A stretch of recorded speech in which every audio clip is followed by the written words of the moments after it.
bukas, the day after tomorrow, it's gonna be May 1. Okay? Araw ng paggawa yan. At araw ng mga manggagawa. Okay. Pero syempre, pagka inaalagaan ng lahat ng manggagawa, wala na hong pwedeng pag-usapan diyan, kundi ang ECC. Tingnan naman yan, Direktor, ha? Okay, kasama po natin ang Executive Director ng Employee Compensation Commission. Kasama natin ang Executive Director Attorney Kaima Villa pala, no? Yes, sir. Kaima Villa B. Velasquez. Attorney, magandang araw and welcome back! Oo nga, Sir Sabi ko Dennis. sa'yo, favorite mo na ako kaya bumabalik ka rito, Attorney. Parang buwan-buwan nandito ako, Sir Dennis. Maraming salamat sa pag-imbita ulit sa amin dito, sir. Ayan, bukas o the day after tomorrow is gonna be May 1. Very busy ang ECC. Very busy ang ECC. Oh, pwede, sir. May naisip ka na namang bago, ha? Ikaw, ha?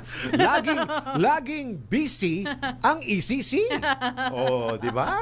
Sir, pwede ba amin na yan? O, ano yan?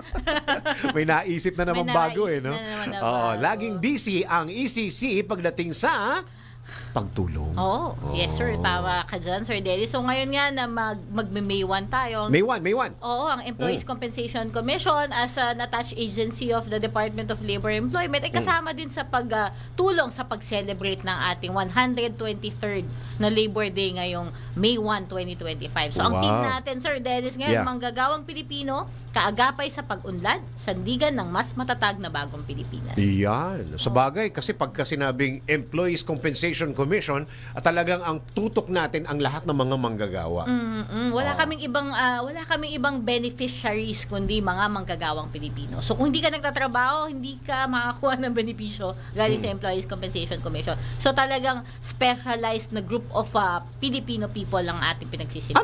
Ano ba, attorney? Ano ba ang mga challenges na mga nakakaharap ninyo o nararanasan ninyo regarding dito sa mga benepisyo ng mga manggagawa? Especially ngayong May 1, dapat pag-usapan na rin. Dapat talaga pag-usapan yan, Sir Dennis. So, yung mga manggagawang Pilipino natin, lalo na pag nagkaroon sila ng sakit or aksidente, dalawa yung tinitingnan namin dito na problema. Unang-unang problema, hindi nila alam na meron silang benepisyo galing sa ECC. Tama. So, sinisiguro natin na alam nila yun sa pamamagitan ng ganito. So, lahat po ng paimbita para makapag-share na information sa ating mga magagawa, talaga ina-address namin. Kasi gusto namin malaman ng mga Pilipino, meron kang servisyo at benepisyo na makukuha galing sa Employees Compensation Commission. Oh, yan. Okay. So sa May 1, ano po ang participation po pala ng ECC ngayong May 1, Labor Day? So ngayong May 1, Labor Day, kasama kami sa magse-celebrate nito sa SM Expo, yung main na ating convention hall.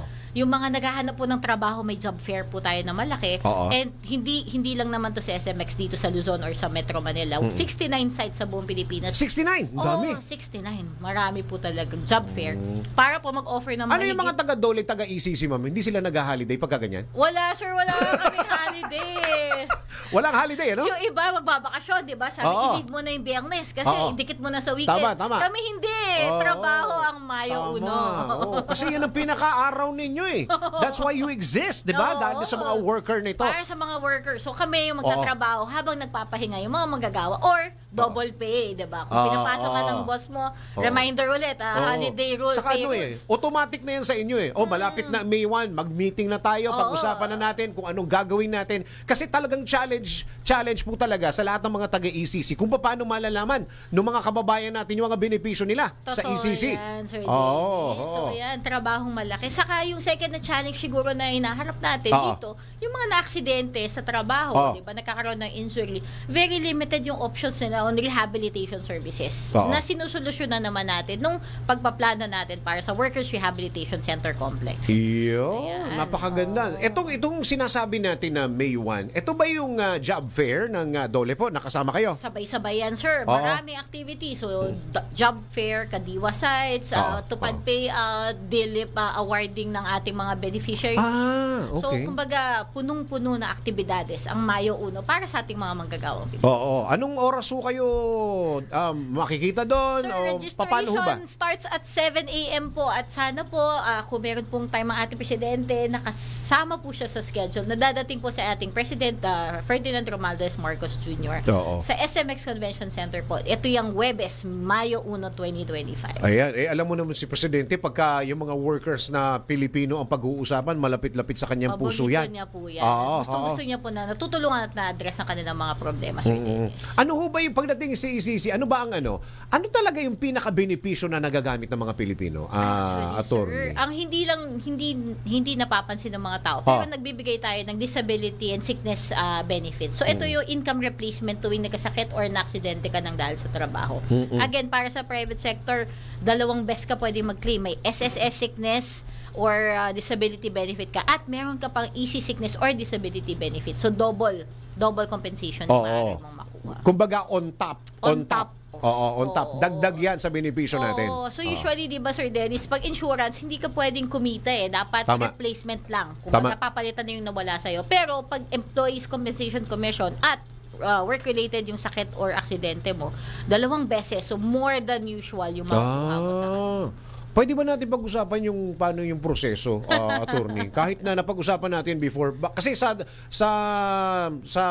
lawak nung aming nare-reach hanggang ibang bansa, buong Pilipinas, Nakikinig, baka nanonood. ang tanong nila, paano ho ba yung proseso? Kunyari, may nangyari sa akin, may nangyari sa knock on wood, kunyari may nangyari sa isang tao na manggagawa habang siya ay nagtatrabaho, paano ho niya makukuha yung kanyang benepisyo sa ECC? Yun nga, sir, hindi na natin pinapahirapan yung ating mga manggagawang Pilipino kasi kasama na kami. So, Tama. alam nyo, pag na-aksidente kayo or may sakit kayo, kukuha kayo ng sickness benefit sa SSS.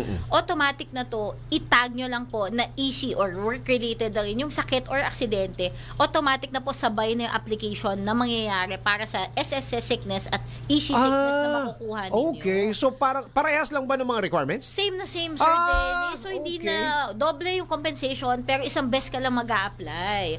Ang bilin lang po namin, kung tingin nyo po work-related yung nangyari sa inyo, papunta Tama. sa trabaho, pauwi galing sa trabaho mismo nangyari. Trabaho mismo. I-inform nyo po ang inyong SSS or HR representative na itik po ang work-related or easy claim para po alam ng SSS evaluator na, dalawa pala yung makukuha nitong empleyado na to. Wow, that's Ganun very lang. good. Yes, Magandang Sir Dennis. tulong yan. Tapos ngayong May 1, you'll be there. Paano po yung mga nasa probinsya? May mga representative po kayo ng ECC doon? Yes, sir. Lahat ng regional offices natin, lahat ng region natin, meron tayong regional extension units at nagpa-participate din po sila sa regional activities ng Department of Labor and Employment ngayong Mayo 1. So, hindi na po natin kayang enumerate since 69 sites po yung mag-exist simultaneous. Nandun ba sa Facebook nyo yun, madam? Yes, sir. Puntahan niyo po sa aming Facebook page at sa DOLE website. Makikita niyo po lahat nitong mga sites na to na mag-o-offer ng mga services. Hindi lang, sir, hindi lang ECC yung nandun, hindi lang DOLE Job Fair. Pwede na rin po for first-time job seekers, pwede na rin silang kumuha ng PhilHealth ID, libreng NBI. Alam mo, ang ganda niyan, ha? Oo. Nabasa ko yan sa online na libre na lahat yung proseso. Para sa No, mga diba, no? first-time job seekers, para Oo. matulungan sila magsimula. So, ang dami nating graduates ngayon, di ba? Oo, correct. Graduation season. Samantalang nung nag-a-apply ako dati, first time, huwag na natin pag-usapan kung anong Kailan taon pa yan, Sir attorney, ha? Dennis? Lahat yun, binabayaran ko eh. Binayaran namin nun eh. Binayaran ng nanay ko nun kasi sinamahan ako ng nanay ko nun eh. Grabe, nag-apply ka sa trabaho, kasama mo yung nanay mo? Ba't ba nasabi ko pa yun? Ngayon makapal na mukha ko. Ikaw na naman isa. So ngayon, ang comparison noon, binabayaran yung mga NBI. Ngayon pati PSA. So, tingnan mo birth nga yan. certificate, libre na rin for first For time job for that seekers. day. Oo, punta lang sila dun sa mga job fair sites na meron tayo sa Maywan. At libre lahat ito. One-stop shop. Parang nagulantang yung mga nakikinig at nanonood sa atin. Libre na. Libre na. Siguro, tinapik yung anak niyang hihila-hilata. Maghanap ka na ng trabaho. Akala mo, graduate ka na, tapos ka na, hindi ka pa tapos. Magsisimula ka pa lang. Magsisimula ka pa lang. Hala. Kasi hindi ho lagi ito na lahat ng proseso, lahat ng mga dokumento na kukunin pag ikaw mag-a-apply ay libre. Ngayon po ay libre. Libre. At nasa isang lugar lang. So, isang pamasahe na lang. Papunta sa site, makukuha mo na lahat. Actually, Sir Dennis, meron pa nga libre x-ray para kung kailangan Talaga? ma-hair on the spot ka, ma-clear na agad yon, kuha ka na on that same day, trabaho ka na bukas, anak. Ay, ang galing, no? May 2, start na, first day of job. Wow, ang galing ano. Oh, libre no. Kaya nakita ko yun, sabi ko, wow, libre. Yeah. Parang napaka-unfair nito. Bakit gayon libre? Noong mga Bakit panahon ako? namin, nagbabayad. Nanay ko yung nagbabayad. Oh, paano ho ba mangyayari dyan? Kasi yung mga lalo na yung mga millennial work, ano ba ngayon? Gen Z na? Gen Z na sila. Gen Z na, no? Oo. Gen Z workers, lalong-lalo yung first time. Hindi naman lahat first time, ano? Yung Hindi iba dyan, naman merong iba, ano, oo. nawalan lang, ano, ng trabaho at kailangan ng mga requirements. Kayo po ba yung isa sa mga magsasalita? May mga seminar yun, niya? Yes, sir. May Job fair? may program tayo for tomorrow. So, Okay. start siya ng 8 hanggang 12. After nun, yung mga booths ng mga employers na available, Yun. open na sila. So, Oo. kumbaga, maghapon, pwedeng kumaaga ka magising, nandun ka na maaga. Kung Oo. hapon hanggang hapon, open siya. So, sama mo na rin ng pasyal kasi nasa SMX ka naman. Correct, diba? correct. Andiyan na Oo. mo eh. Andiyan na yung Oo, MOA. oo, So, oo. kumbaga nakakaintay siya. Hindi lang siya, hanap ka ng trabaho, nag-enjoy ka pa, nakuha mo pa lahat ng mga requirements na kailangan in one Tama. day. Ang galing ano, may Oo. marami ka nang malalaman tungkol sa benepisyo mo sa ACC. Tapos pangalawa, makukuha mo na yung mga requirements at ang pinaka-importante, libre. May Libre. problema ba pag libre? Di ba? O sige, attorney, tayo po'y mag-imbita sa mga kababayan natin. Baka may mga kababayan tayo pupunta ng Maynila at pupuntahan yung job fair sa SMX. Go ahead po, imbitahan po natin yung mga listeners natin, viewers natin, at mga followers po natin. Go ahead, attorney. Thank you, Sir Dennis, for this opportunity na mag-imbita sa ating mga kababayan. Kung kayo po ay wala pang trabaho, naghahanap ng trabaho, meron po tayong 69 na ongoing na job fairs na mangyayari sa May 1. So, ito pong Webes. Ang main po na mangyayari dito sa SMX Convention Center. So, dito po yan malapit sa MOA, sa May Pasay. Kung makakapunta po kayo, libre ang lahat ng serbisyo, x-ray, meron pong medical din. Marami pong employers na naghahanap po ng mga magagawa. Mahigit 200 vacancies po Wow. yung inaalok ngayong May 1 para sa ating mga naghahanap ng trabaho. So, kung mayroon po kayong time or kung naghahanap po talaga kayo, ito po yung best opportunity na pumunta doon at makuha nyo ang lahat ng services at benefits na maaaring ialok sa inyo. So, nandun din po ang ECC, kaisa po kami sa Department of Labor and Employment para po naman magbigay ng impormasyon sa mga manggagawa na kung sakali man, naghahanap ka pa lang ng trabaho, pinoproblema mo na kung may insurance ka ba after mo magtrabaho. Nandun po kami para po ipaalam sa inyo kung ano po yung mga benepisyo at maaari niyong makuha na mga serbisyo galing sa Employees Compensation Commission. Sir Dennis. Pagka medyo kung meron kayo mga announcement na ganyan, balik lang kayo sa DWIC, attorney. Lalong-lalo na pagka may libre. We all love free, Yes, di ba? sir. Masaya-masaya kami makisali dito sa DWIC. At sa tuwing nag-iimbita kayo, nagmamadali talaga kami para pumunta dito. Wow, Sir Dennis. talaga nakakadurog ng puso. Ay, pinamerientan nyo ba na masarap ito? Oo nga. Ha? Ayos. Maganda yung sinasabi ni attorney tungkol sa DWIC. Dapat, ano ba to? Inom mo ba ng tarbak? Tarbak talaga. Attorney, maraming salamat Maraming po. At saka sa salamat, serbisyo ng ECCs sa buong Pilipinas at lalo-lalo na sa mga Pilipino. Oo nga, Sir Lahat ng Dennis. workers. Thank you ulit sa pagtulong Thank you sa very amin. much. Executive Director, Employees Compensation Commission, si Attorney Via B. Velasquez.